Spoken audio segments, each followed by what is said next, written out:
নমস্কার বন্ধুরা, এইরকম ভাবে আপনারাও একটি কুঁদরি ভাজার রেসিপি করে দেখতে পারেন। খুবই টেস্টি হয়, খুবই সিম্পল পদ্ধতি। প্রথমে কুঁদরিগুলোকে কেটে রেডি করে রেখেছিলাম।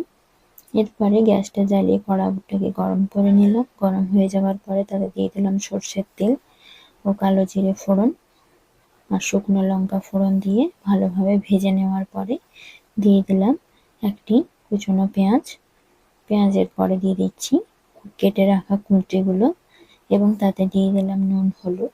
ভালোভাবে নাড়াচাড়া করে নুন হলুদ মিশিয়ে নিয়ে একদম মিডিয়াম আঁচে ভাজতে থাকবো,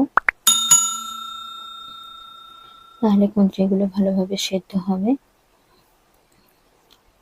এইভাবে নাড়াচাড়া করে লাল লাল করে ভেজে নিলেই রেডি হয়ে যাবে আমাদের কুঁদরি ভাজা।